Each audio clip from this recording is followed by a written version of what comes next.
Messieurs les ambassadeurs, chère Françoise Robin, directrice du département d'études tibétaines de l'INALCO, chère Jeanne, cher Samuel, mesdames et messieurs les professeurs, chers amis, au nom de l'INALCO et de son président Jean-François Huchet, je vous souhaite la bienvenue ici à la rue de Lille, qui est à la fois la maison de la recherche de l'INALCO et le siège de la Fondation. Nous sommes deux à vous accueillir ce soir avec Françoise, qui est à l'initiative de cette conférence. Alors, pour nous, cette soirée est à la confluence en fait de deux trajectoires. La première, c'est le cycle de conférences que nous avons baptisé les orientalismes chemin faisant. Et le second, c'est le lancement de notre programme Tibet, Mongolie, Népal. Et avec votre permission, je voudrais dire quelques mots de chacune. Alors tout d'abord, le cycle de conférences. Ce cycle que nous avons baptisé les orientalismes chemin faisant, nous l'avons ouvert la semaine dernière autour de la figure de René Viennet et de la Chine. Ce titre appelle quelques explications et pardon pour la redite que cela représente pour ceux qui nous font l'amitié d'être présents, d'avoir déjà été présents jeudi dernier. Leur fidélité est bien mal récompensée, tant pis pour eux. Le titre du cycle trouve son inspiration dans la récente publication par 3 brillants chercheurs de l'ouvrage « L'orientalisme en train de se faire », à partir de données inédites. Cet ouvrage sera présenté le 18 décembre par ces 3 auteurs et je vous engage vivement à y assister. Alors de cet ouvrage, nous retirons 3 choses. La première, c'est une définition, celle du terme controversé d'orientalisme. C'est une définition simple qui nous est proposée par nos collègues, et je cite, « Il s'agit de l'étude d'un espace approximatif courant des Balkans à l'Océanie à des fins à la fois érudites et pratiques. Ces études orientales se fondent sur les textes originaux et par conséquent sur une connaissance approfondie des langues. » Ça sonne très Langzhou, comme vous voyez. La deuxième chose qui est une perspective, c'est celle de dépasser à la fois la géographie orientaliste, aussi bien cette hagiographie que la démonologie initiée par l'ouvrage éponyme d'Edouard Saïd, publié en 1978, pratiquement 50 ans maintenant, et encore très couramment cité. Alors, nous le faisons en toute innocence au pied de la statue de Sylvestre de Sacy, alors qui est un peu dans le noir, ce n'est pas son destin, c'est l'heure du jour, mais qui était épinglé par Édouard Saïd. La troisième chose, c'est une proposition qui est celle d'associer une approche savante et une approche pragmatique de la connaissance de nos Orients. Cette dualité d'approche est au cœur de la proposition académique des Langzhou. Les cycles de conférences, masterclasses et grands témoins de la Fondation INALCO se sont attachés à renouer avec ces deux traditions. La première invite des universitaires de premier plan, en faisant notamment usage du passage souterrain qui relie le Collège de France et la rue de Lille. Le second, des diplomates de première ligne, ceux qui viennent d'endroits où ça sent la poudre, et des grandes signatures de notre établissement. Alors ce nouveau cycle, les orientalismes chemin faisant, associe ces deux approches en proposant 4 vues de l'orientalisme couvrant 4 aires culturelles déterminantes pour nous, les aires arabes, et j'ajoute berbères, chinoises, indiennes et tibétaines. Elles s'égrènent sur une période d'1 siècle et demi courant de 1875 jusqu'à 2025, la plus ancienne étant la création de l'école d'Alger par René Basset, qui fera l'objet de cette conférence le 18 décembre. La plus récente, la production contemporaine des enseignants-chercheurs de l'INALCO dans le domaine des études indiennes. Et je salue la présence de la directrice du département des études indiennes, qui nous présentera son ouvrage avec un de ses collègues le 3 décembre. Alors, le propos est de se tenir au plus près de la connaissance en train de se produire, avec ses vertus et ses faiblesses, ses partis pris et ses distances. Il ne s'agit bien sûr pas d'être exhaustif, mais par ces 4 sondages, de rendre le terme d'orientalisme moins univoque, notamment par sa variation à travers les géographies et par son évolution dans le temps. Voici ce que nous voulons dire par chemin faisant. À propos de ce soir, donc, c'est un terme qui nous semble, dans le cas d'Alexandra David-Néel, on ne peut plus littéral, si l'on en croit les milliers de kilomètres qu'elle aura parcourus sur les chemins les plus escarpés et les plus exposés.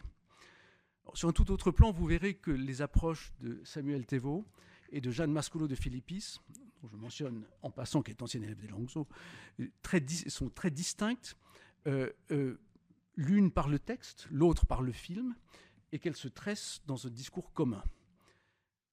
Ce propos va traiter d'une ère de toute première importance pour l'INALCO, puisqu'on y enseigne le tibétain, je crois, depuis 1842, ce qui fait pas moins de 182 ans, enfin une chose plus vieille que moi, et dans le cadre d'une tibétologie française de premier plan. Cela me donne l'occasion de saluer les descendants du très grand tibétologue Jacques Bacot, présent ici ce soir. Mais je ne veux pas anticiper sur la présentation que va en faire Françoise dans un instant. Il me suffira de dire notre gratitude à nos deux intervenants de ce soir et d'avoir bien voulu se placer dans ce flux. Voici pour le premier élément. La deuxième chose concerne notre programme Tibet, Mongolie, Népal. C'est un programme qui vient d'être lancé par la Fondation INALCO, que nous inaugurons en fait aujourd'hui et que nous montons grâce à la Fondation Loden. Le projet se donne pour objectif de contribuer sur une période de 3 ans à l'étude des aires culturelles tibétaines, mongoles et népalaises. Les champs d'intervention porteront sur les études aréales. Pardon pour ce terme affreux, je trouve que civilisation c'était pas mal, mais c'est peut-être un peu démodé. Il s'agit pour l'essentiel de l'éventail des disciplines des sciences humaines et sociales relatives à une ère culturelle. Premier sujet. Deuxième sujet, les langues. Et la troisième chose, les sciences du langage, et de contribuer à notre modeste manière à lever quelques obstacles qui sont opposés aux études dans ces aires qui sont très escarpées, n'est-ce pas? Alors la focale en est la mobilité des personnes, des étudiants, des enseignants, des chercheurs, mais aussi l'organisation de conférences permettant de manifester la vitalité de ce champ d'études. Et notre soirée aujourd'hui en est le témoignage. Alors, j'ai le plaisir de vous annoncer que la première vague de 18 projets a été finalisée, donc 11 pour le Tibet, 5 pour la Mongolie, 2 pour le Népal. Certains lauréats de l'ère tibétaine sont présents parmi nous ce soir. Avec la permission de leur professeur, chère Françoise, je voudrais les féliciter et les remercier pour leur présence. J'associe à mes remerciements le professeur Stéphane Arguilière, un des phares, une des lumières de l'INALCO dans le domaine des études tibétaines, et dont ces programmes seront également complétés par cet effort que nous faisons. Pardon d'avoir été si long. Avant de passer la parole à Françoise, je voulais conclure par la séquence que nous avons prévue pour ce soir. Donc, l'introduction de la conférence sera faite par Françoise. Ensuite, nous aurons à partir de 18h45 à peu près une présentation, alors je disais à 4 mains, mais plutôt à 2 yeux ou 2 bouches, ou je ne sais comment dire, de Samuel et de Jeanne, qui prendra 45 minutes, 1 heure à peu près. 1 heure, très bien. Et ensuite, nous avons prévu 15 minutes de questions et réponses, et nous conclurons par le cocktail d'usage dans le salon Kadjar un peu avant 20h.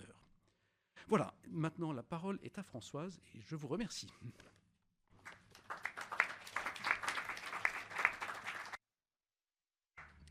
Merci, cher Philippe, chers amis, cher Samuel, chère Jeanne. C'est un grand plaisir de voir le Tibet participer, et de quelle belle façon, au cycle Orientalisme, chemin faisant, où il s'agit de réfléchir à notre rapport à l'autre et à l'Orient, dont en réalité, on ne sait pas très bien où il commence ni où il s'arrête. Je ne suis pas coutumière des aphorismes, mais je serais tentée de dire qu'on est toujours l'Orient d'un autre. La France, les Langzhou et le Tibet entretiennent une longue relation. Comme vous l'avez dit, en 1842, première année d'enseignement du tibétain, 1 an avant le japonais, d'après les dernières recherches effectuées par notre collègue Emmanuel Lozeran, historien de l'INALCO, et par ailleurs professeur de japonais.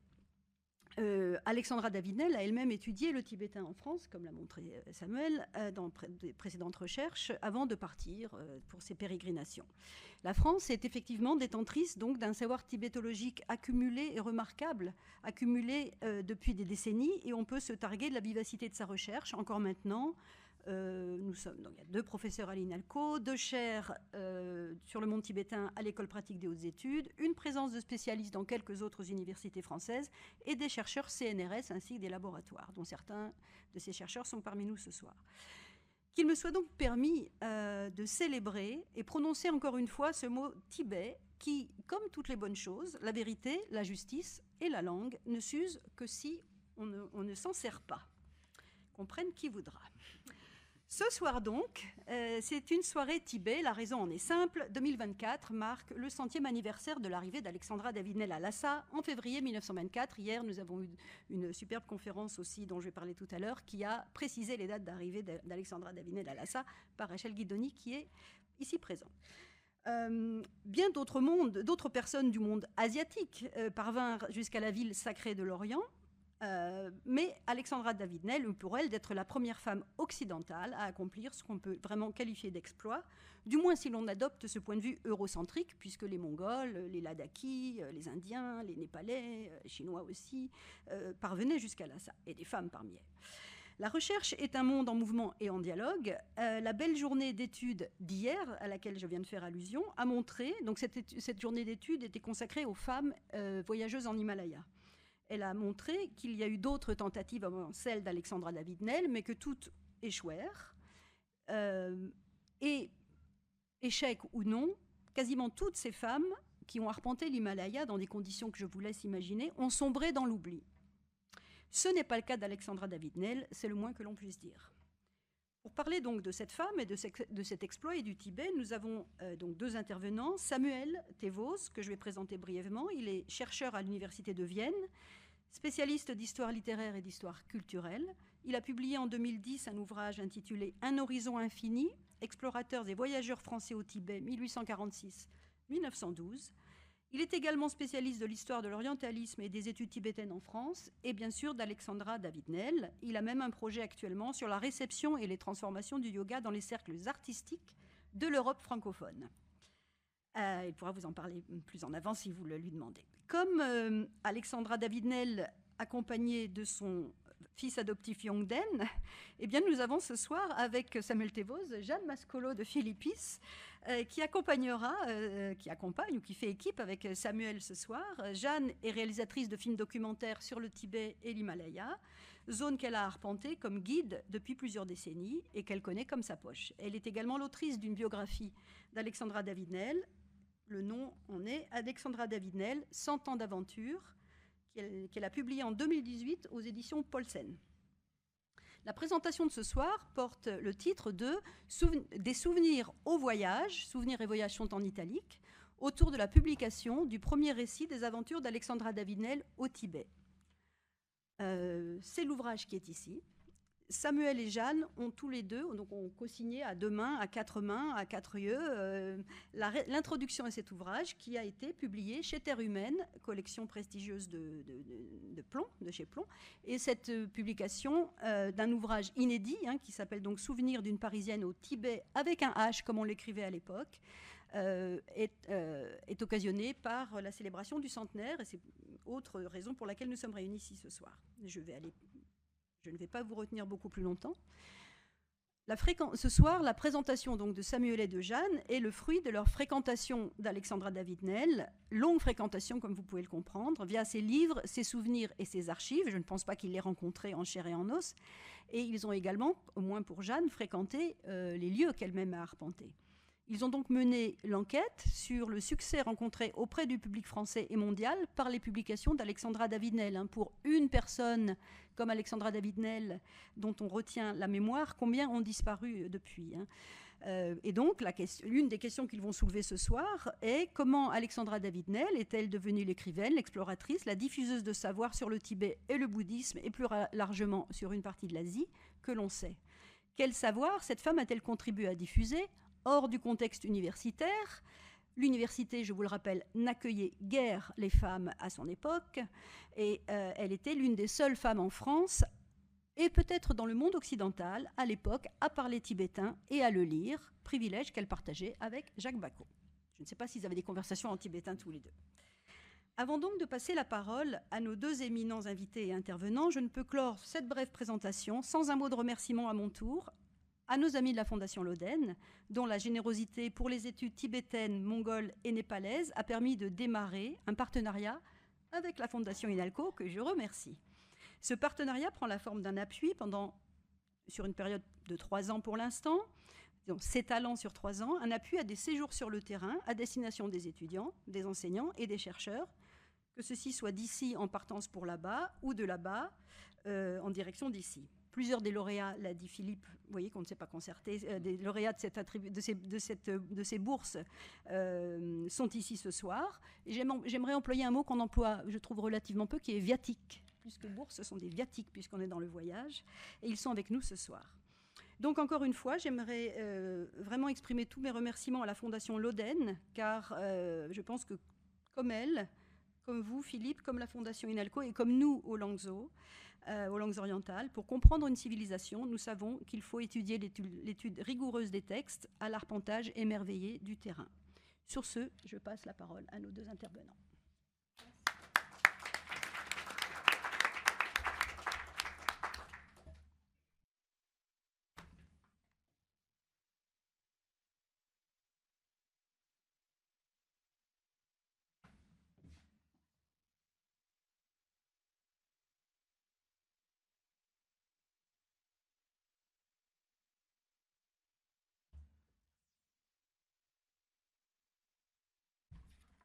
Eh bien, nous sommes très heureux d'être ici ce soir pour parler du Tibet avec H et sans H, raconté par Alexandra David-Néel dans le cadre de ce cycle fort bienvenu, je dirais, les orientalismes chemin faisant. Et à notre tour, nous adressons nos vifs remerciements d'abord à Françoise Robin, à Philippe Advani et à la Fondation INALCO pour leur invitation et pour l'organisation de cette conférence.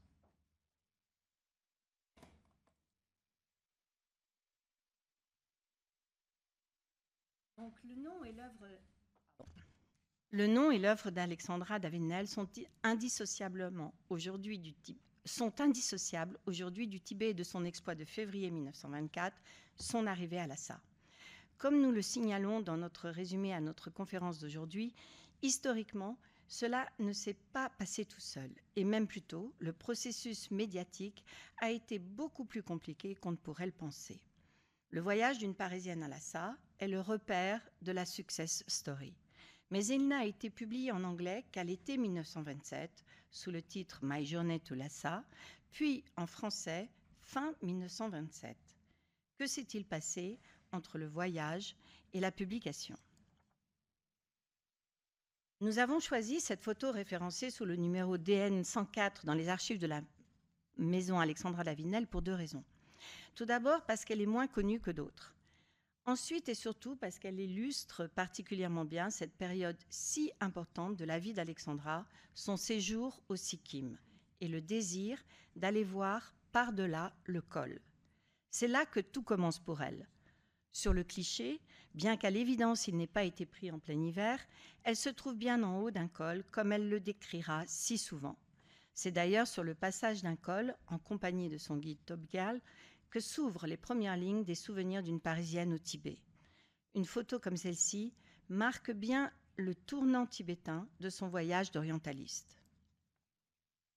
Dans les archives, certaines photos portent des annotations, des légendes, d'autres pas, comme celle-ci. Il nous est pourtant assez aisé d'imaginer qu'elle a été prise lors d'une des deux premières incursions depuis le Sikkim jusqu'à la frontière interdite du Tibet.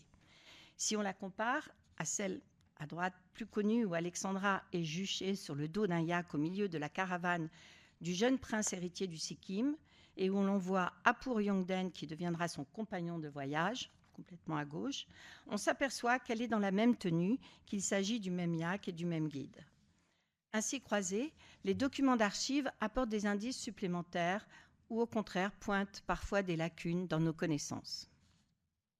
L'édition au début de cette année des souvenirs d'une Parisienne au Tibet de 1925, que Françoise a présenté tout à l'heure, a été l'occasion de revenir sur la trajectoire de la voyageuse et de l'écrivaine. Soit d'abord la rencontre d'Alexandra David-Néel avec le Tibet et son désir pour, comme elle le dit elle-même, c'est selon son expression, désir pour le Tibet, désir pour Lhasa, ses multiples voyages en tibétosphère qui remettent en perspective son voyage à Lhasa. Et ensuite, la progressive adjonction du Tibet à ses projets littéraires, sa résolution tardive à rédiger un récit de voyage et ses multiples tentatives relatives à la forme à donner à ce récit. Autant de questions que le titre de notre conférence cherche à refléter. En définitive, le processus de publication nous a semblé tout aussi important que la progression du voyage. Et pour l'anecdote, cette contiguïté entre le voyage et le récit est bien soulignée par l'expression utilisée par l'éditeur américain de David-Néel en septembre 1926 lorsqu'il choisit le mot d'ordre de son télégramme pour le bon à tirer de My Journey to Lhasa, Proceed, Lhasa. Pour rendre compte des résultats, hypothèses et incertitudes suscités par ce réexamen, notre présentation développera des aspects complémentaires à ce que nous avons écrit dans notre introduction au livre et présenté lors d'une journée d'études au Musée Guimet en février dernier. Jeanne et moi dialoguerons autour de 4 parties articulées de manière chronologique. D'abord, le Tibet avant le Tibet, c'est la période 1893 à 1916. Ensuite, de Tokyo à Lhasa, en passant par Pékin et Kumbum. Ensuite encore, après Lhasa, Gyantse, le Sikkim, l'Inde. Et pour finir, le retour en France et la carrière de l'écrivaine, avant de finir par une conclusion. Lorsqu'Alexandra quitte la France en 1911 pour un voyage de 2 ans environ aux Indes, son but est d'y étudier les pratiques de l'hindouisme et du bouddhisme moderne et de récolter des textes indiens, anciens et bouddhiques. Elle envisage éventuellement de continuer jusqu'en Birmanie, peut-être même jusqu'en Indochine et au Japon. Mais 2 événements majeurs et fondateurs vont bouleverser ses plans. En février 1912, à Calcutta, elle entend parler du souverain du Tibet, Thubten Gyatso, le 13e Dalai Lama. Il vit en exil au Sikkim, un petit État bouddhiste sous protectorat du vaste empire des Indes. Elle se met dans la tête de devenir la première occidentale à obtenir une entrevue.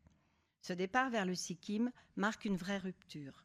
L'exploratrice laisse derrière elle l'Inde traditionnelle, hindouiste, pour un monde qui va la happer définitivement, c'est le tournant tibétain.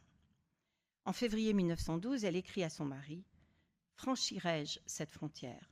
Tu ne peux pas te faire une idée du prestige dont un bouddhiste européen jouit en pays bouddhiste d'Asie. Après tout, Lhasa n'est qu'à 500 km de Darjeeling. » Voilà ainsi exprimé, peut-être pour la première fois, son désir d'atteindre un jour Lhasa, la capitale alors interdite du Tibet. Une fois son audience accordée, l'entretien est rapporté dans la presse indienne et fait sensation. C'est le commencement de la médiatisation du voyage aux confins du Tibet. David Nell est vraiment tombé sous le charme du Sikkim et de ses habitants. Les rencontres qu'elle va y faire seront déterminantes. Tout d'abord, celle avec le jeune prince héritier, le prince Kumar, ou Sidéon Tulku, en blanc sur la photo. Il l'accompagne dans sa découverte du bouddhisme tibétain. Ils deviennent très vite de grands amis. Il lui présente un grand lettré, la Makazi Dawat Sondoup, qui sera son interprète et son professeur, car sur les conseils du 13e Dalai Lama, Alexandra s'emploie à en prendre le tibétain. Le prince lui présente également un jeune homme de 14 ans qui vit au monastère et qui va devenir son compagnon d'aventure et son fils adoptif, Apur Yongden.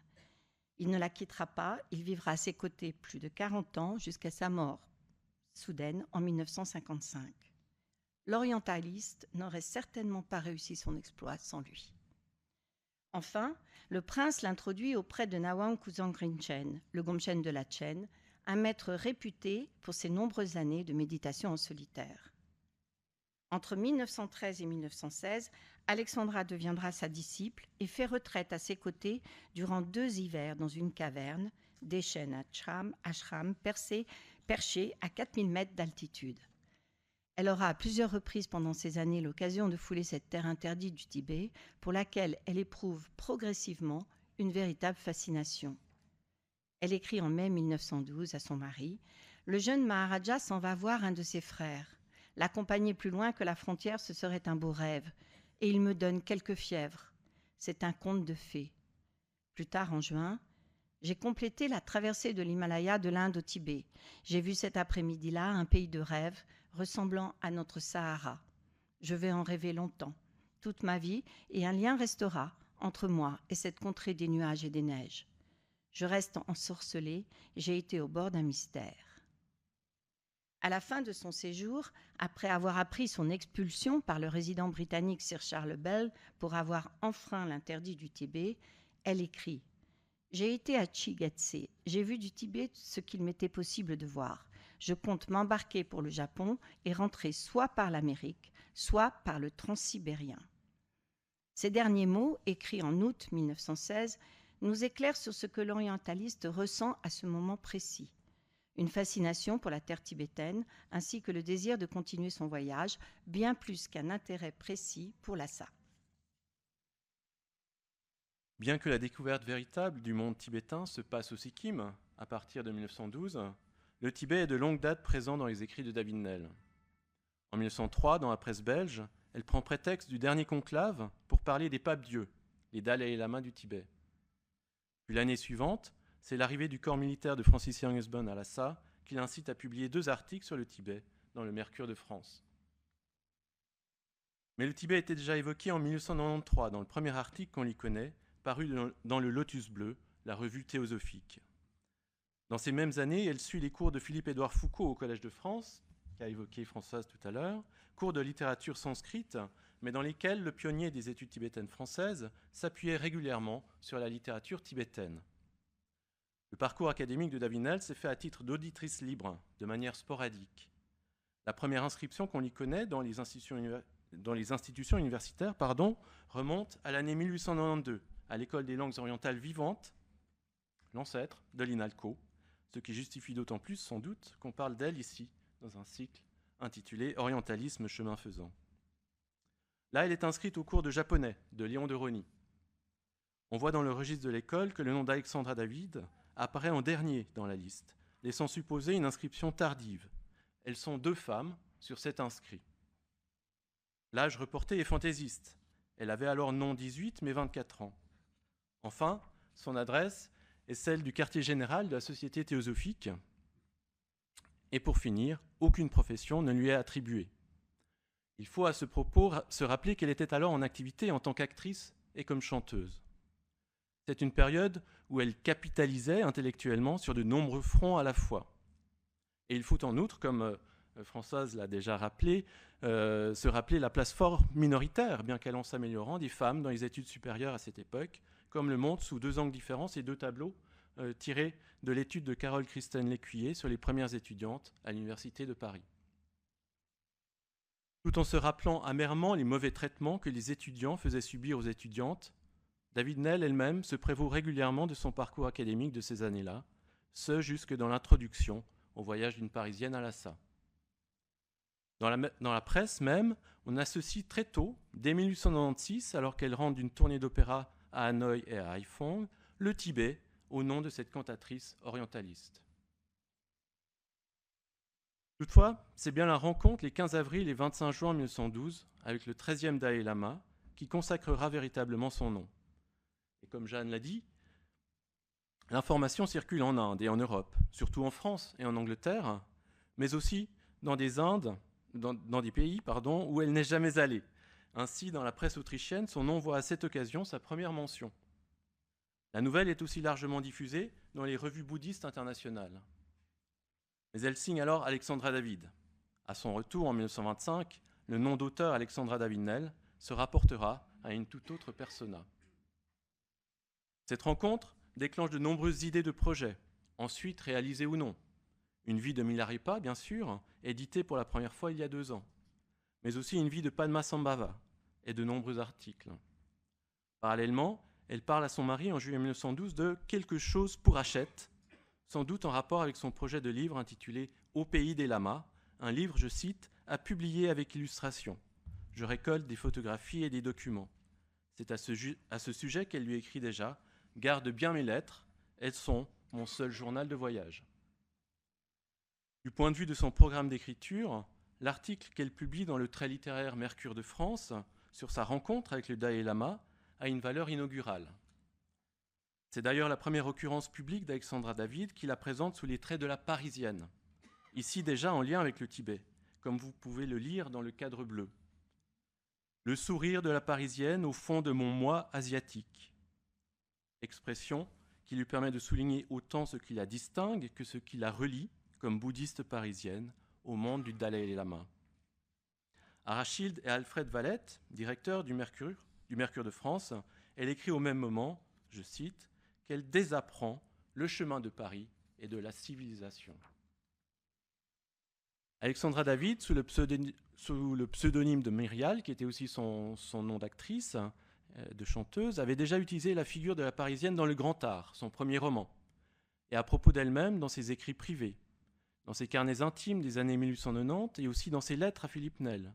C'est d'ailleurs elle qui l'associera pour la première fois à son exploit de Lhasa dans sa lettre à son mari du 12 mars 1924, alors même qu'elle se trouve à Lhasa. Surtout, et ce sont les passages encadrés en rouge, les 2 dernières pages de son article évoquent Lhasa et la perspective encore purement fantasmatique de retrouvailles futures dans la capitale tibétaine avec le Dalai Lama. Évocation qui sera plaisante à certains de ses amis et lecteurs et dont ils l'entretiennent dans leurs lettres, comme l'a retrouvé Nicolas Éprendre qui se trouve dans la salle. En 1917, un an après son expulsion du Sikkim, Alexandra est à Tokyo. Elle y retrouve à l'université de Yokohama Eikai Kawaguchi, un moine japonais rencontré lorsque tous deux attendaient d'être reçus par le 13e Dalai Lama en exil. Il lui raconte comment il avait réussi à pénétrer à Lhasa en se faisant passer pour un moine chinois. Ce récit, Alexandra s'en souviendra. Une fois à Pékin, en octobre 1917, elle exprime son désir de se rendre jusqu'en Mongolie. Mais sa rencontre avec un lama du Coco-Nord, retournant chez lui, va en décider tout autrement. Elle se joint à sa caravane et parcourra plus de 1000 km avant d'atteindre la cité monastique de Kumbum, où elle rêvait de venir un jour y étudier en profondeur les textes. Elle y restera presque 3 années. Lhasa n'est pas encore un objectif explicite, mais ce désir du Tibet réapparaît dans les lettres régulièrement, accompagné de consignes de discrétion absolue à respecter pour son mari. Elle écrit « Je songe à me rendre un jour dans l'Inde par voie de terre à travers le Tibet. Le grand voyage dont je t'ai parlé, j'y songe toujours et certainement je l'effectuerai si je ne meurs pas d'ici là, mais ce ne sera pas bientôt. » Elle écrit en janvier 1919. 1 an plus tard, elle se trouve toujours à Kumbum. « Mon voyage est bien décidé. À pied, à la façon des mendiants, je veux le tenter. » Et en septembre 1920, ce voyage qui me tient tant à cœur, ce que serait folie d'y renoncer. De fait, David Nel, passionné par ses recherches, ne quittera Kumbum qu'en février 1921. Cela fait 10 ans qu'elle pérégrine. Elle envisage de prendre éventuellement le chemin du retour. Mais comment et surtout par où ?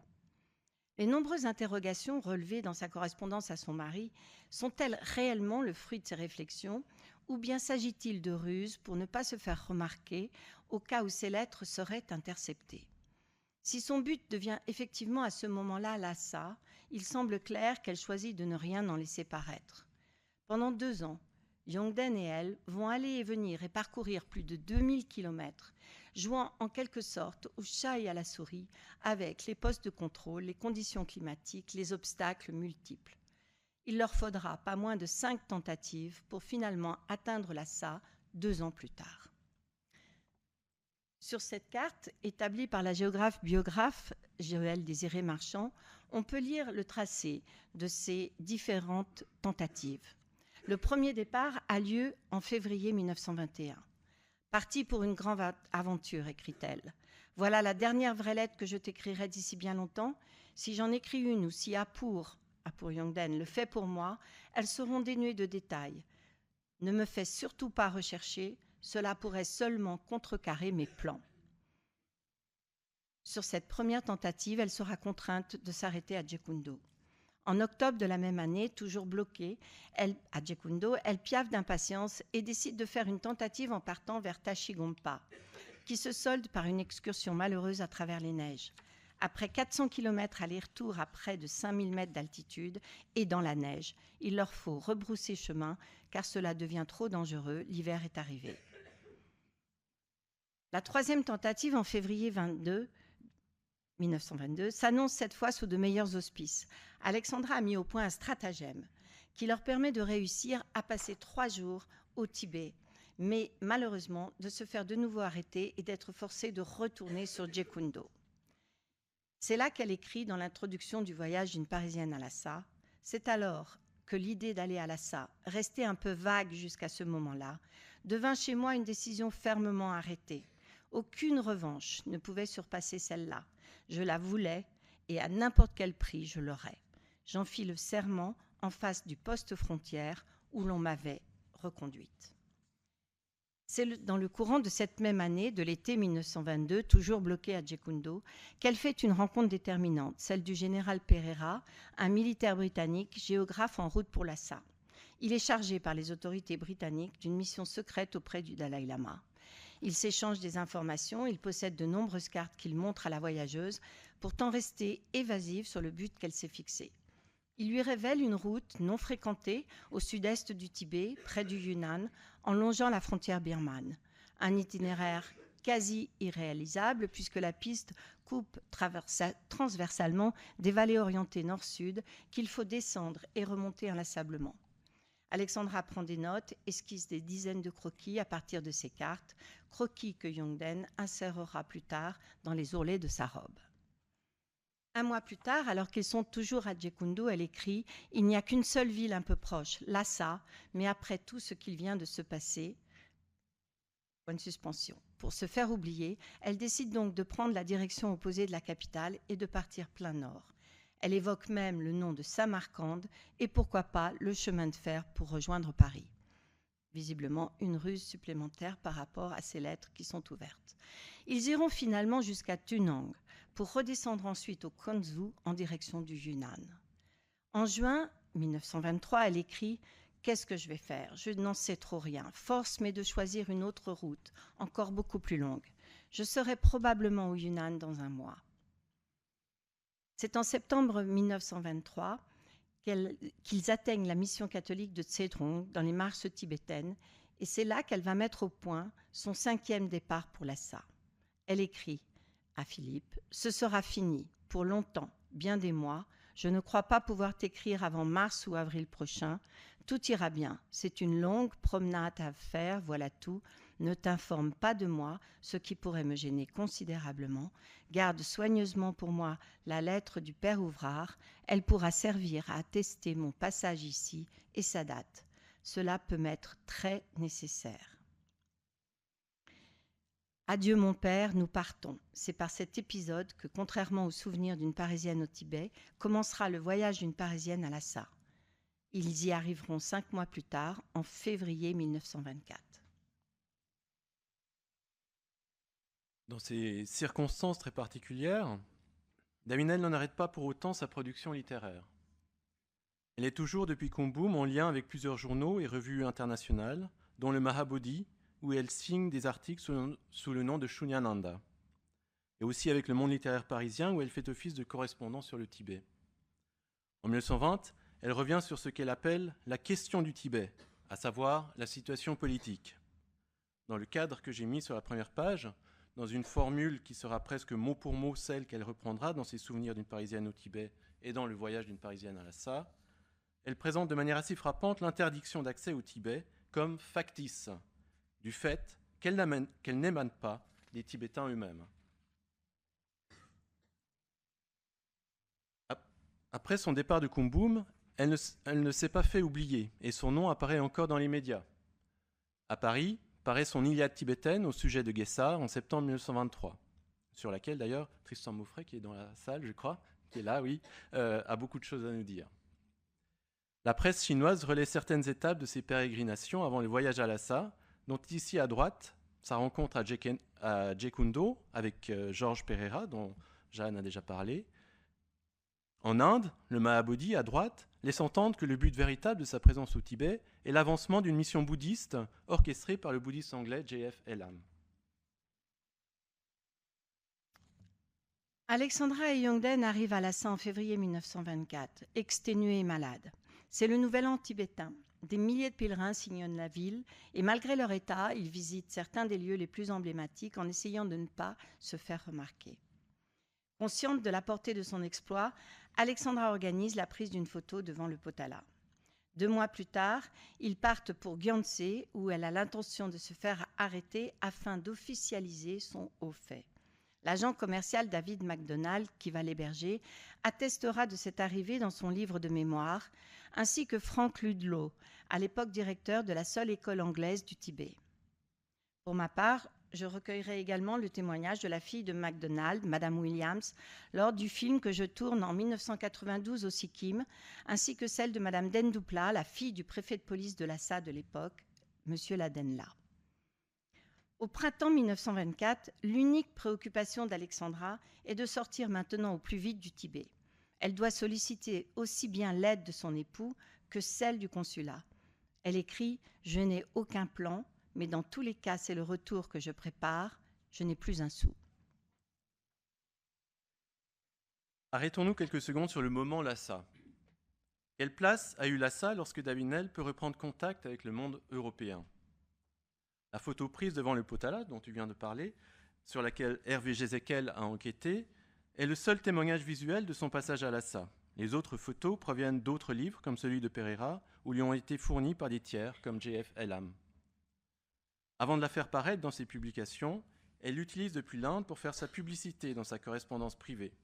Ainsi, le tirage que vous voyez à l'écran a été envoyé à Sylvain Lévy en décembre 1924. Un autre, au même moment, retrouvé par Nicolas Yprendre, a été envoyé à Rachilde et à Alfred Valette, à la tête donc du Mercure de France, avec lequel Davinel comptait toujours garder des liens privilégiés. Lorsque la photo paraît dans la presse, un article du New York Times en 1926 émet des doutes sur son authenticité. Davinel donne des explications à son éditeur qui, devant le peu de retentissement de ses accusations, renonce à les publier. Comme elle le redira dans son introduction au voyage d'une Parisienne à Lhasa, Davinel explique qu'il est courant à Lhasa de se faire photographier de la sorte et qu'accompagnés de Yongden, ils ont très naturellement été considérés comme, je cite, des Tibétains du Sikkim, c'est-à-dire vivant en territoire britannique et connaissant bien les coutumes européennes. La prise a été opérée en suivant quelques précautions qui justifient la position assise du groupe des trois personnages à l'écart des zones de passage. Quant à leur isolement apparent, Davinel ironise que Lhasa ne ressemble guère à New York. Enfin, elle qui en 1912 conjecturait des retrouvailles à Lhasa avec le Dalai Lama, explique que pareille rencontre aurait mis un terme à ses projets de voyage ultérieurs. À ce moment-là, comme auparavant lorsqu'elle cherchait à visiter les nombreuses régions du Tibet oriental, inconnues en Europe, Lhasa n'était qu'une étape sur sa route. Depuis Gyantse, Alexandra a accepté l'invitation de l'abbé Douenel de la mission catholique de Pedong, à la frontière du Sikkim et du Bhoutan, pour se reposer et surtout pour commencer la rédaction de ses aventures, sous forme d'articles et surtout sous forme de récits, de façon à ce que le manuscrit soit prêt dès son retour.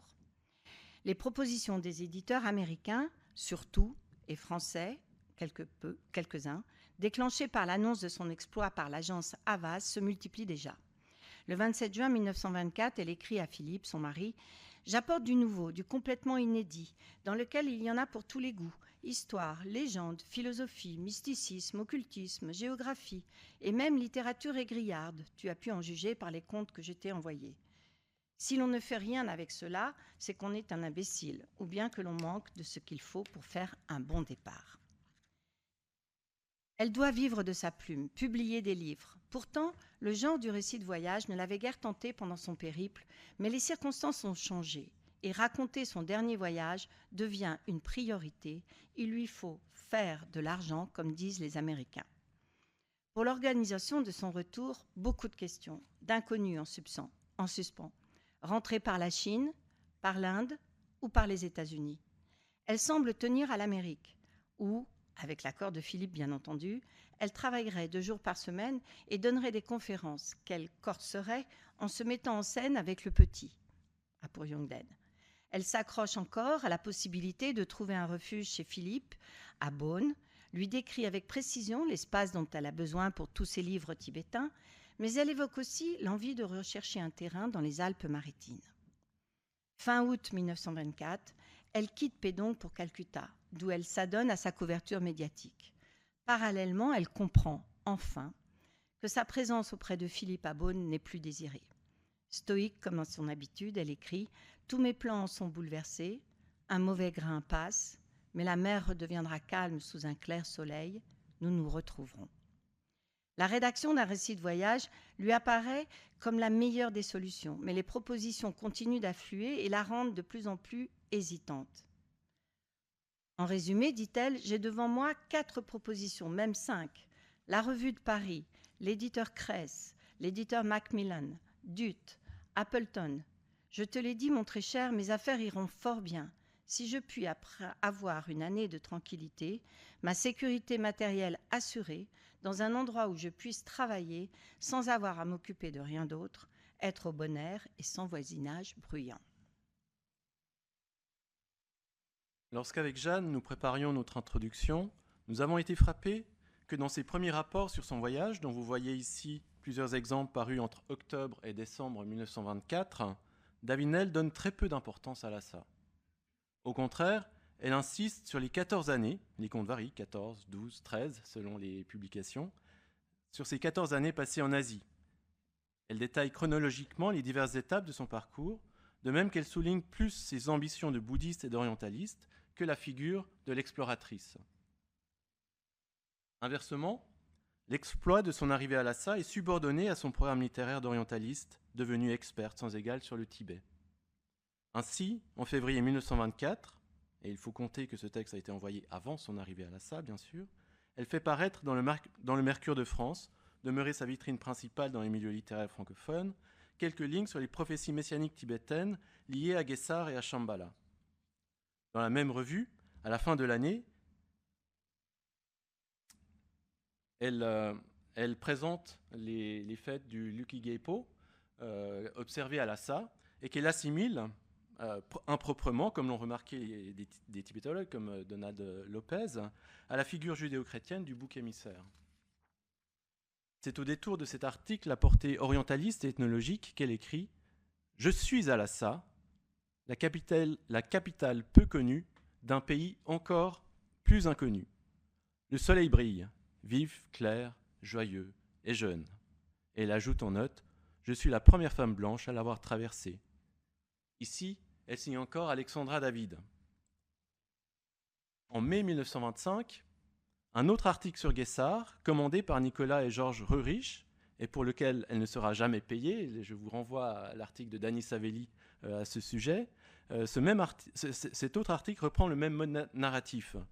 L'orientaliste se met en scène, je cite, « cheminant vers Lhasa et récoltant sa manne principale des renseignements sur le Tibet, ses religions et les croyances locales. » Cette fois-ci, toutefois, elle inaugure son nouveau nom d'auteur, celui d'Alexandra David-Néel. C'est ainsi qu'est figuré et justifié le voyage dans les premiers écrits publiés après l'arrivée à Lhasa. Ce n'est qu'ensuite que prendra forme le projet d'un récit de voyage véritable, avec Lhasa comme objectif suprême. Finalement, Alexandra choisit de rentrer en France et elle débarque en mai 1925 au Havre, sans qu'il y ait foule de journalistes, contrairement à ce que dit la légende. Un mois plus tard, les souvenirs d'une Parisienne au Tibet paraissent en feuilleton quotidien dans Le Matin. Dans la foulée, elle signe un contrat avec Harper & Brothers pour le récit de son voyage My Journey to Lhasa, qui sera publié 2 ans plus tard et qu'elle dédicacera ainsi à son mari, notre premier-né américain. On sait également que son mari, Philippe, relira les épreuves de voyage d'une Parisienne à Lhasa avant sa sortie en décembre 1927 chez Plon. À son arrivée en France, on peut se demander si David-Néel est perçue comme une revenante ou plutôt comme une inconnue. L'évolution de son nom d'auteur n'est pas seule en cause. L'annonce de l'exploit a fait l'objet de furtifs entrefilets et la couverture médiatique s'avère discrète et éphémère. Certains journalistes s'étonnent même qu'on parle si peu de ce voyage. Ce jusqu'à l'interview d'Henri de Corrab dans Le Matin, le 14 mai 1925, le lendemain de son arrivée, gare Saint-Lazare.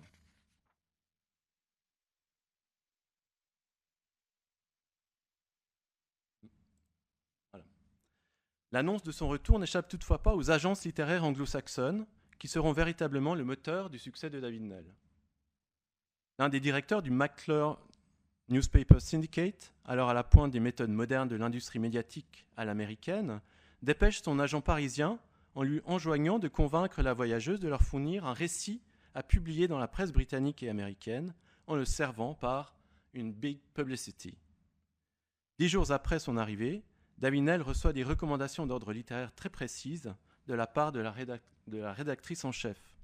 Et je traduis, « Je vous invite à penser le plus possible à vos lectrices.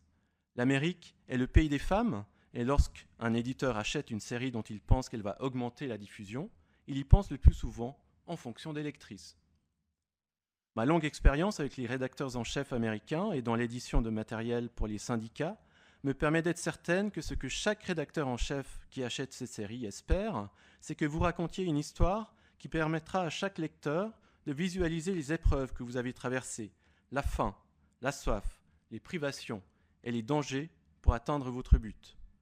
Une grande histoire dans les journaux américains est celle qui rend un certain nombre d'hommes et de femmes à l'aise, bien nourris, généralement gros, stupéfaits par le courage de la personne dont ils lisent l'histoire, par les pieds fatigués après des kilomètres de voyage sur des routes accidentées, par les obstacles surmontés et les dangers encourus. Il n'est pas nécessaire que votre article de journal soit chronologique dans tous les sens du terme.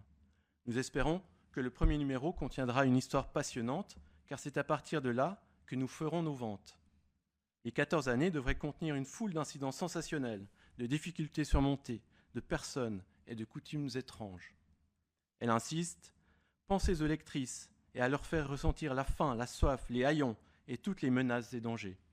Cette lettre peut paraître assez violente, mais vous comprendrez ce que je veux dire. Notre petit travail semble se dérouler si bien que j'ai hâte de l'achever en livrant la marchandise, delivering the goods. Ce sur quoi son agent littéraire renchérit, à moins de ne vouloir toucher qu'un petit public d'érudits et de spécialistes, le matériel en lui-même est peu de choses par rapport à la manière dont il est traité. L'élément personnel doit toujours être présent et la description doit céder la place à la narration.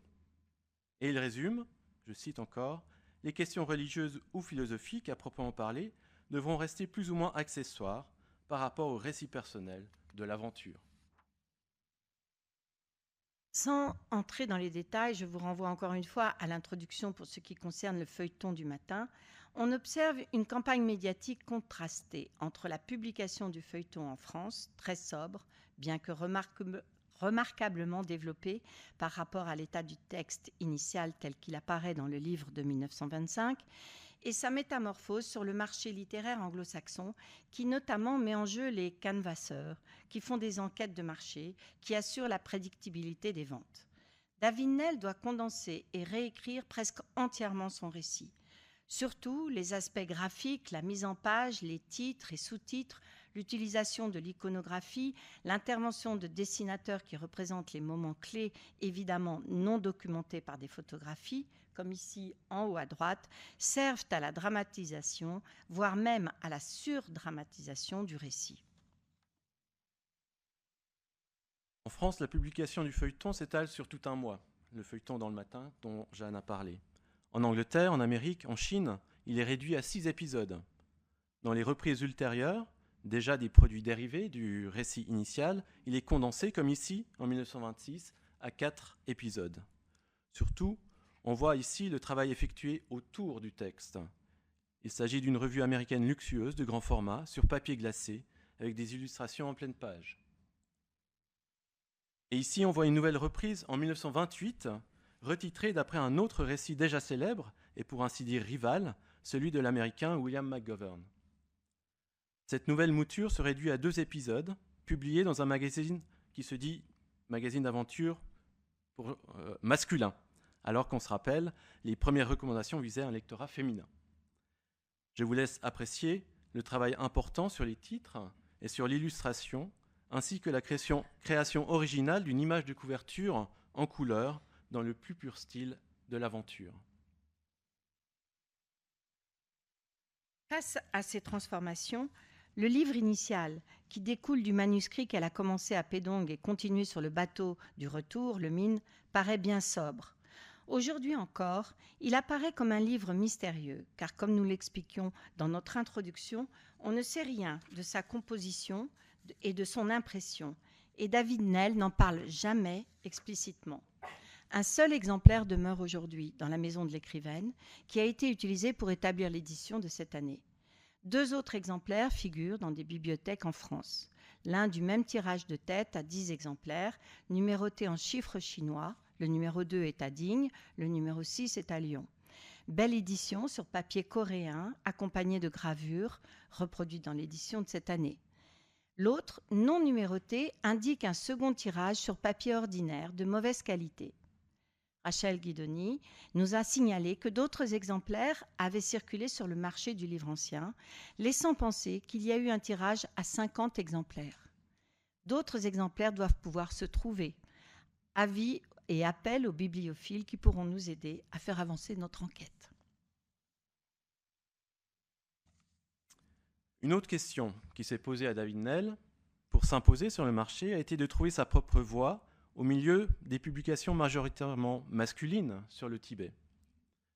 Parmi les plus contemporaines, dont elle ne prend connaissance évidemment qu'après coup, je signale ici les livres qu'elle-même a achetés en 1924 à Madras, en Inde, notamment ceux de Kingdon Ward et de McGovern, que j'ai déjà évoqués, qui a été publié en traduction française chez Plomb comme 2 ans plus tard, Le voyage d'une Parisienne à Lhasa.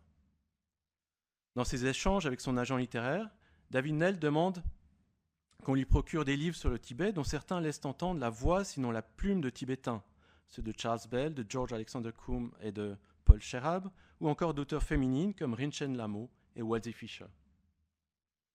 Pour le domaine français, elle demande aussi les livres de Jacques Bacot, Le Milarepa de 1925 et Les 3 mystères tibétains de 1921, ainsi que la réédition en 1925 par Plon des Souvenirs du Père Huc. Dans sa préface au 2e volume sur le Tibet, paru en 1926, Henri Ardenne de Tisac mentionne d'ailleurs David Nel. Ce, sans compter les ouvrages de voyage des nombreux prédécesseurs célèbres que David Nel énumère en bonne part dans son introduction au voyage d'une Parisienne à Lhasa, Sven Hedin, Jacques Bacot, George Pereira, le capitaine Bailey. Rappelons enfin qu'avant le livre des morts tibétains de Evans Wentz, publié en 1927, le Tibet et l'Asie centrale bénéficient d'une remarquable actualité littéraire suite à des publications comme Home de Talbot Mundy ou Bêtes, hommes et dieux de Ferdinand Ossendowski, publié en traduction française par Plon, encore une fois. De plus, le Tibet est présent dans la presse grâce à la projection en salle du film de McGovern. On parle encore de l'assaut de l'Everest et de son opération publicitaire, les lamas dansants, en tournée en Europe et de passage en France. L'arrivée du Panchen Lama à Pékin en mars 1925 figure également en bonne place dans les journaux. La presse relève encore les voyages de Röhrig, qui ravivent la polémique autour de la supposée vie de Jésus au Tibet, lancée par Nicolas Notovitch à la fin du XIXe siècle. Enfin, la presse relaie la vive polémique autour du livre de Ossendowski, dont la véracité est publiquement mise en doute par les savants et qui, ironiquement, sert à la promotion de la réédition des Souvenirs du Père Huc. Tout cela, David Nel en prend rapidement conscience. Elle en tient compte dans l'écriture de son récit et surtout dans la réécriture qui deviendra Le voyage d'une Parisienne à Lhasa. Par exemple, elle confie en 1926 que son manuscrit français prend plus de temps que je ne l'aurais cru. Il sera meilleur que la version anglaise qui a été un peu trop hâtivement rédigée, bien que, je ne crois pas que je l'estime ainsi parce que j'en suis l'auteur, cette dernière me paraît être d'une lecture beaucoup plus intéressante que les livres de McGovern, Pereira et autres. Au moment de la correction des épreuves de la version anglaise, elle s'inquiète, je cite, qu'il y a des passages où mon texte n'a pas été compris du tout. D'où il résulte un remaniement qui n'a aucun sens et qui donnerait lieu à de graves critiques. Il faut, elle souligne, qu'elle soit rectifiée.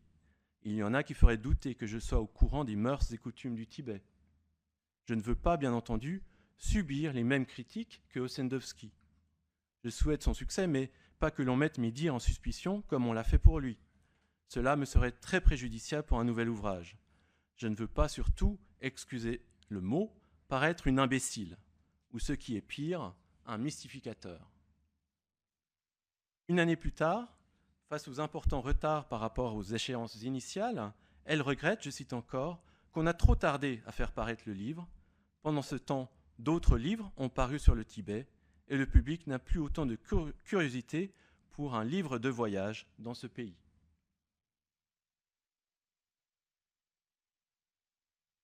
D'ailleurs, cela se reflète directement dans les premières idées de titres, à gauche à l'écran, qu'elle consigne dans ses carnets pour son récit.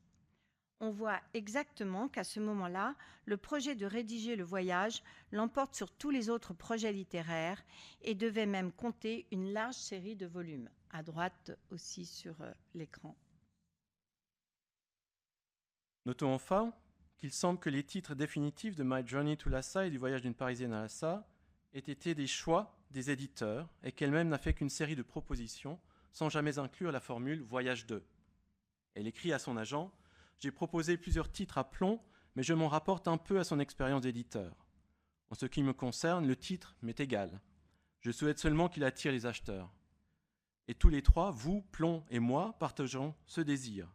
C'est pourquoi je vous prie de songer un peu vous-même à un bon titre. Il me semble qu'une Parisienne à Lhasa, avec un sous-titre comme il propose, ferait bien. 6 juin, quelques modèles de première page que je vous soumets. Je crois qu'il faut insister pour que mon portrait en mendiante, bâton de pèlerin à la main et baluchon sur le dos, figure sur la couverture.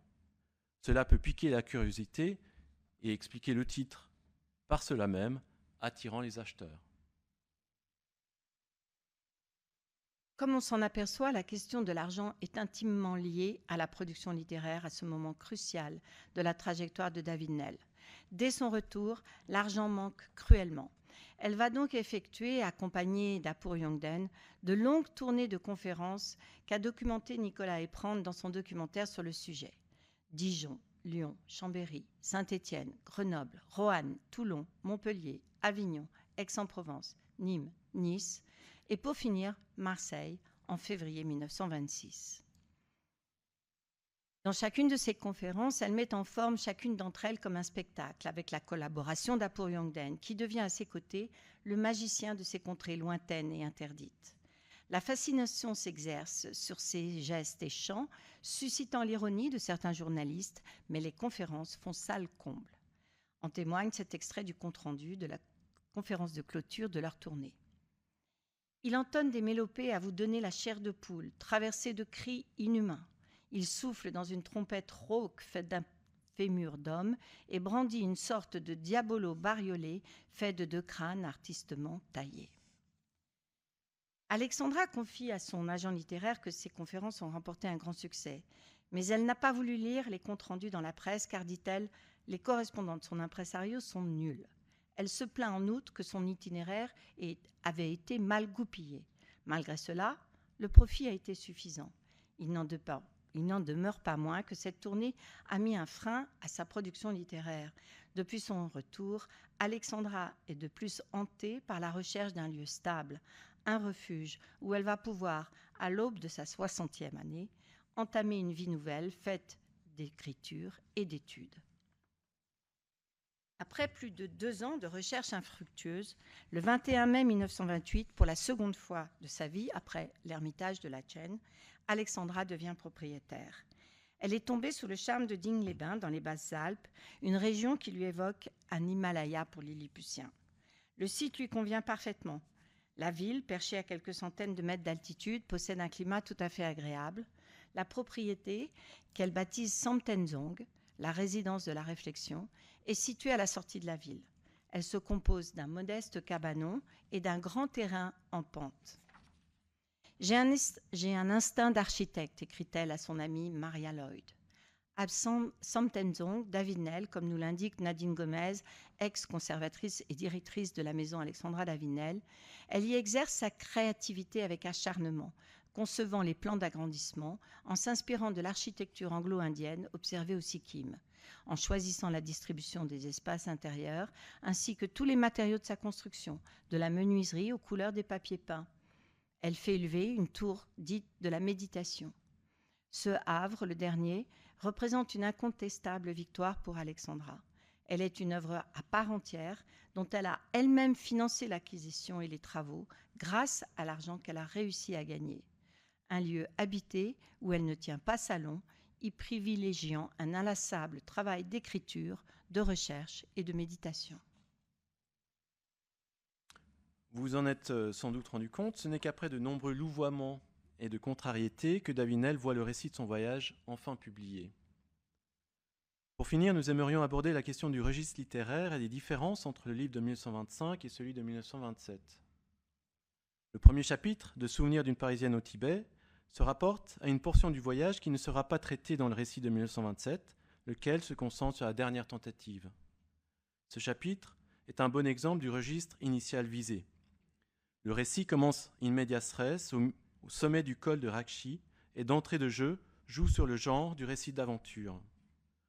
Notons qu'ici, David Nell se réfère à la pratique du pèlerinage tibétain et évoque les pèlerins qui meurent dans la neige, comme avant elle, Jacques Bacot, dans son récit Dans les marches tibétaines, paru en 1909, chez Plon déjà.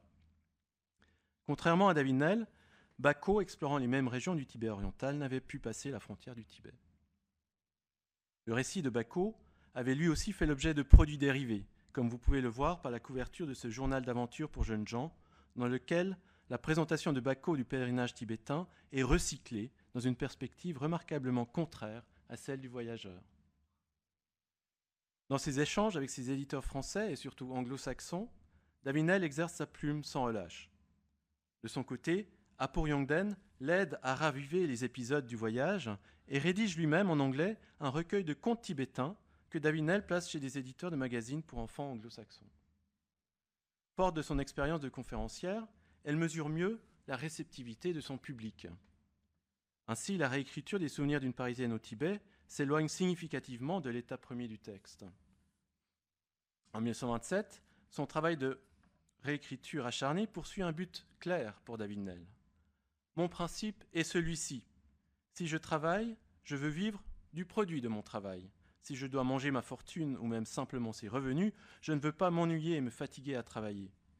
La vie en Europe me déplaît. Je veux bien la supporter pendant 2 ou 3 années encore, si cela peut amener des résultats pécuniaires satisfaisants.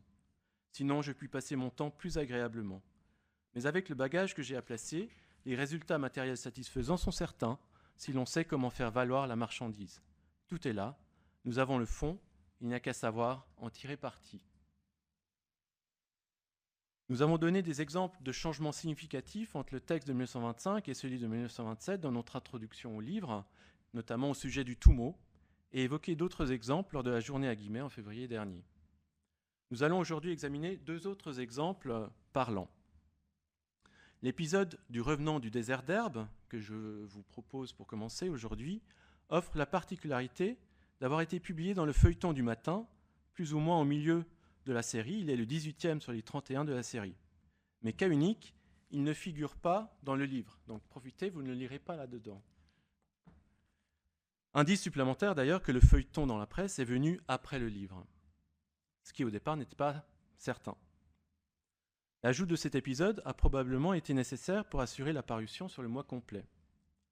Un peu sous la forme d'un conte, Davinel aborde un sujet qui lui sera cher par la suite et qui apparaissait déjà dans son article de 1923 sur l'Iliade tibétaine, soit le pouvoir de créer des formes illusoires, sujet auquel elle avait probablement consacré en 1923 un petit article non publié que nous n'avons hélas pas encore retrouvé à Digne. De même qu'il peut être lu comme une allégorie de sa propre trajectoire comme revenante, cet épisode apparaît aussi comme une ébauche précoce des récits de Delog et de Tulpa que Davinel développera ultérieurement et qui deviendront sa signature littéraire. Il y aurait beaucoup à dire du point de vue de la titrologie, dans le cadre rouge à gauche, mais je vous renvoie à notre introduction à ce propos. La narratrice raconte ici l'apparition d'un ascète, voyez le sous-titre à coloration très gothique, inaugurant le véritable départ pour l'Assa de Davinel et de Yongden, moment crucial où il devait absolument éviter d'être reconnu. Dans la conversation, cet ascète, dont le récit joue sur le statut intermédiaire entre rêve et réalité, s'avère avoir connu antérieurement Davinel en Gomchenma, en Yogini, bien que cette dernière ne parvienne pas à se rappeler cette rencontre. Après leurs échanges philosophiques, il disparaît, laissant les deux voyageurs en alerte, partagés entre la confiance que cet ascète ne leur voulait que du bien et ne les dénoncera pas, et la peur d'être reconnu. L'épisode se conclut comme par dédoublement par une seconde rencontre, elle aussi présentée comme un rêve incertain, celle d'un ascète Rekyang, racontée en 3 courts paragraphes. Cette rencontre sert de résolution à l'épisode. Par ironie bienveillante, c'est l'expression de Davinel, le Rekyang l'incite à la bravoure propre au tantrika dont elle portait jadis le costume et dont elle s'est déparée en adoptant son accoutrement de pauvresse laïque. Il faudra le remettre plus tard, après avoir été à Lhasa. Vous y arriverez, lui dit-il, avant de disparaître, alors qu'un soleil radieux se lève. Cet épisode ne figure pas dans les feuilletons en anglais, sans doute parce qu'il ne sert pas directement à l'action, sinon sur un plan symbolique ou métanarratif. Mais il a été retravaillé pour le livre de 1927, où Davinel troque la posture de la conteuse pour celle de la narratrice. J'ai indiqué en bleu les passages modifiés et en rouge l'emplacement d'un passage ajouté. L'épisode figure au chapitre 6 de My Journey to Lhasa, tandis qu'il figure au chapitre 8, l'avant-dernier, du voyage d'une Parisienne à Lhasa, signalant un découpage du texte différent et un certain nombre de remaniements dans l'enchaînement des épisodes au sein du récit. Donc vous avez à gauche le récit de 1925 et à droite le récit de 1927 réécrit. Malgré cela, entre la version anglaise et la version française, Seules quelques différences, donc là je parle encore de la version anglaise et de la version française avant de parler des deux versions françaises, juste pour clarifier. Entre la version anglaise et la version française, seules quelques différences mineures montrent l'écrivaine à l'œuvre traduisant son propre texte de l'anglais en français. Le français comporte plus de notes de bas de page, plus d'explications de termes tibétains, certaines formulations sont retravaillées. Et surtout, elle accentue l'idée en germe, dans l'épisode de 1925, de son rapport d'élection avec le Tibet. Ainsi, elle évoque, passé en gras sur le texte à l'écran, le bon génie qui semblait nous suivre dans ce voyage pour nous en aplanir les difficultés et manifesta une fois de plus sa gracieuse protection en dirigeant les voyageurs à travers leur course aveugle. Mais entre 1925 et 1927, et donc cette fois je parle de ce que vous voyez à l'écran, à côté de quelques passages modifiés qui sont marqués en bleu, s'observent surtout les principes du raccord, de l'enchaînement et de l'amplification. En particulier ici, Davinel ajoute un récit intercalé, tout le texte sur fond vert à droite, entre les deux micro-épisodes qui constituaient l'épisode entier, emplacement marqué en rouge. Et cela sert à accentuer la dimension dramatique du récit. Je ne me sentais plus aucun désir de continuer l'excursion que j'avais entreprise, a-t-elle ajouté. S'en sert alors la rencontre supplémentaire d'un troisième yogi tibétain avec qui les deux voyageurs se livrent toute la nuit à une discussion passionnée sur les textes bouddhiques canoniques. Au réveil, la narratrice réalise l'imprudence à s'être laissée aller à son excitation d'orientaliste, je cite. Cette sorte de défaut professionnel n'apparaissait pas de la même manière dans la version anglaise, où elle regrettait, je cite le texte anglais traduit par moi, son imprudence à s'être montrée familière des philosophies bouddhiques et tantriques. La narratrice évoque ensuite les circonstances qui l'ont amenée au lieu, désormais nommé Temo, où l'apparition du Rekyung se produisit. Outre l'ancrage géographique, cet ajout renforce le principe narratif de l'épisode et aménage une séquence plus logique et chronologique entre les deux rencontres déjà racontées dans le feuilleton de 1925, où la juxtaposition relevait plus du conte que du récit de voyage.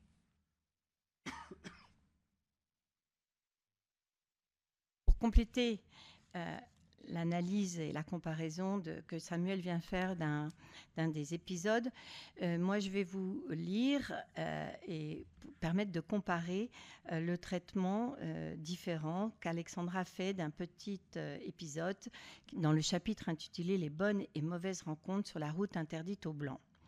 Dans les deux récits, ce début d'histoire est identique. Et puis ensuite, il prend une autre forme dans Voyage d'une Parisienne à Lhasa. Donc, Alexandra relate une rencontre tragique, celle avec un pèlerin mourant, dont voici un extrait. L'histoire était simple.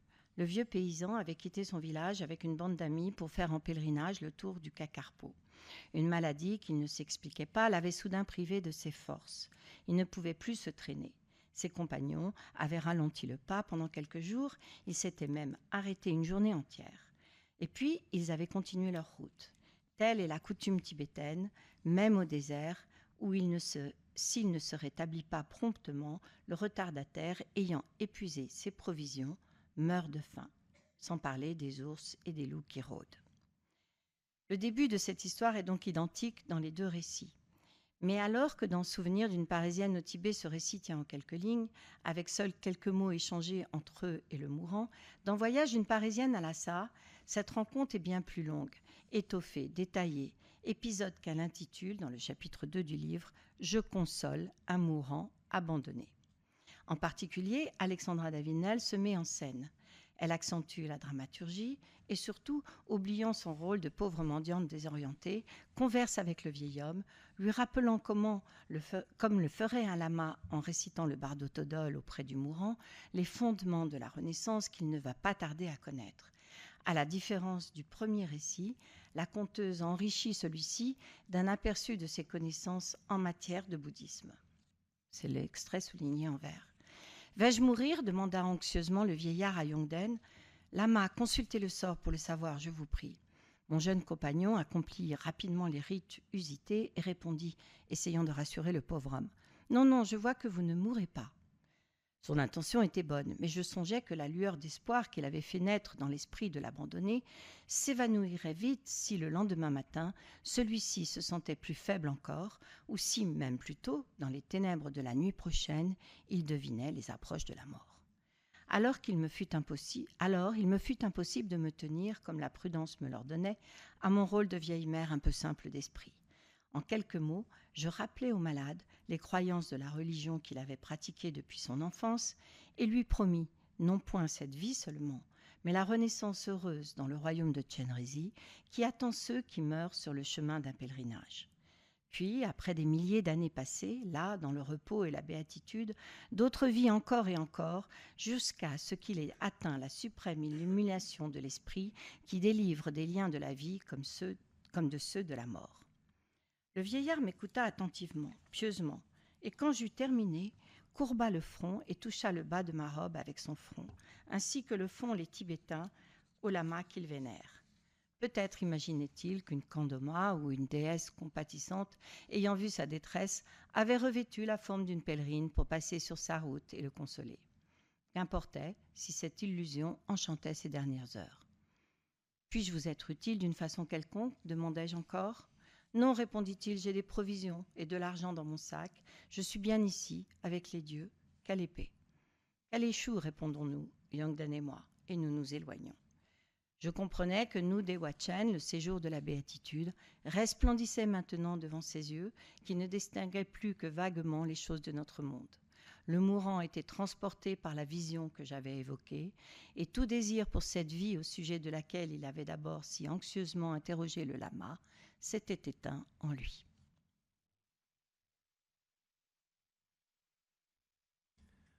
Nous avons voulu souligner ce soir combien la success story d'Alexandra David-Néel a été bien plus tortueuse qu'on ne le dit souvent.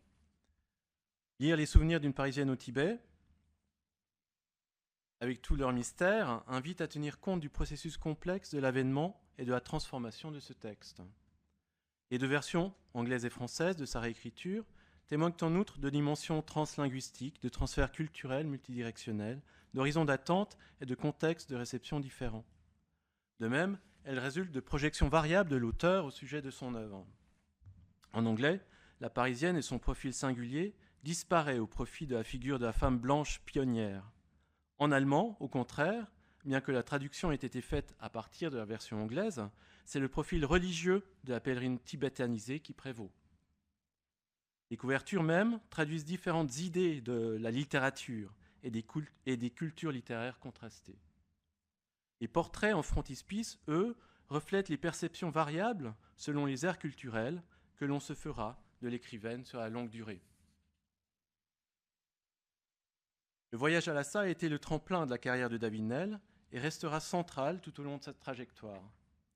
Elle-même en reparle évidemment souvent, mais en le redéfinissant au fil du temps. Ainsi, en 1931, dans un interview à Rome avec l'orientaliste autrichien Gustav Glesser, interrogée sur les difficultés inimaginables d'un tel voyage, elle explique « Seule une série de circonstances très particulières m'a permis de mener à bien le projet de voyage jusqu'au terme que je m'étais fixé. J'ai pu constater, je traduis, vous n'avez pas besoin de lire l'allemand qui est à l'écran, mais vous pouvez aussi. J'ai pu constater par moi-même comment, dans un pays aussi saturé d'éléments psychiques que le Tibet, l'intention maintenue avec la plus grande concentration devient un facteur d'efficacité réel. Vous aurez sans doute déjà compris que mon voyage d'exploration au Tibet avait un objectif fondamentalement différent de celui de mes méritants prédécesseurs. Ce n'est pas le savoir intellectuel qui m'a poussé à me rendre au Tibet, moi qui avais déjà dû vivre ma conversion au bouddhisme en Europe, mais plutôt le besoin d'un accomplissement de soi, inaccessible en Occident. Si j'ai réussi à surmonter une série d'obstacles des plus décourageants, à atteindre des lieux et des gens autrement inaccessibles, je sens que cela est moins dû au hasard qu'à mon attitude adaptée au Tibet dès le départ et par une longue préparation. Le changement de registre est évident par rapport aux années 1925-1927. David-Néel réinterprète son premier récit à la lumière de ses dernières publications et dans un langage qu'elle a développé après les souvenirs d'une Parisienne au Tibet et parallèlement au processus de réécriture. Le texte lui-même est bien sûr maintes fois réédité en livre, avec quelques changements, on en a parlé avec Alice Travers, mais il est aussi repris en revue, dans le Nain Vert par exemple, manière de Reader's Digest publié par Plomb pour la promotion des auteurs de la maison. Ce, 10 ans après l'exploit, 10 ans exactement après l'exploit, c'est-à-dire après la parution du second récit de voyage de David Nel, Au pays des brigands gentilshommes, racontant une partie du voyage omise en 1927, et juste avant l'apparition du roman Le Lama aux 5 sagesses du Lama Yongden. Enfin, dans les années 50-60, David Nel rédige un petit texte sur Lhasa, retrouvé par Nadine Gomez dans la maison. Dans ce texte, qui était peut-être destiné à la revue Fransasie, David Nel raconte son arrivée à Lhasa en 1924. Elle présente cette fois Lhasa comme un haut lieu spirituel. On y retrouve la notion de concentration d'énergie qui avait été au centre de ces livres mystiques et magiciens du Tibet et initiation lamaïque, cette fois appliquée à la capitale du Tibet et en lien partiel avec les conceptions tibétaines sur les lieux sacrés. Il faut aussi évoquer le courrier des lecteurs conservé à Samtenzong, notamment les très nombreuses lettres qui lui sont adressées pour son centenaire, dans lesquelles le voyage d'une Parisienne à Lhasa revient sans cesse comme son œuvre maîtresse. Enfin, posons la question de la réciprocité, à savoir quelle a été la perception de son voyage et la réception de son voyage par les Tibétains. Je me contenterai d'évoquer ici une lettre du 27 septembre 1927 de Rani Mayom Choing Wombo Dorji, demi-sœur du Maharaj Kumar Sityong Tulku dont Jeanne a parlé. Choni était membre de la famille royale du Bhoutan dont elle a conçu le drapeau national. Et David Nel l'avait connu au Sikkim. Choni fait part à David Nel de son propre projet d'aller à Lhasa et lui confie qu'au sujet de son voyage au Tibet et de son séjour à Lhasa, les Européens sont bien plus intéressés que les Tibétains eux-mêmes. Il ne semble pas que les Tibétains en parlent beaucoup. Ils disent seulement que c'était courageux à vous d'entreprendre un si long voyage, et tout cela en marchant. Il n'en reste pas moins que vis-à-vis du voyage d'une Parisienne à Lhasa, les souvenirs d'une Parisienne au Tibet apparaissent comme les fondations enfouies de l'œuvre à venir et signalent une auteure en gestation.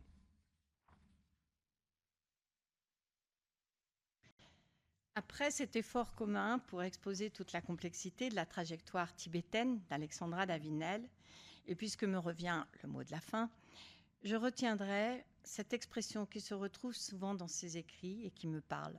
Partons, puis j'aviserai. En effet, moins anecdotique qu'il n'y paraît, elle est à mes yeux révélatrice, à bien des niveaux, du double mode de fonctionnement d'Alexandra David Nel. D'un côté, une femme terriblement engagée, moderne, féministe, déterminée et organisée, anticipant sur tous les événements susceptibles d'arriver sur sa route, sur tout ce dont elle pourrait avoir besoin. Et d'autre part, un être profondément ancré dans l'instant présent, d'une grande liberté de pensée, une insatiable voyageuse qui n'aime rien moins que de ne rien savoir de la route à emprunter, se fiant à son intuition, traçant une voie, la sienne, qu'elle entreprend chemin faisant et jusqu'au bout. À l'image des derniers mots qu'elle écrira à presque 101 ans, d'une main tremblante, « Je vais aller me promener ». Merci.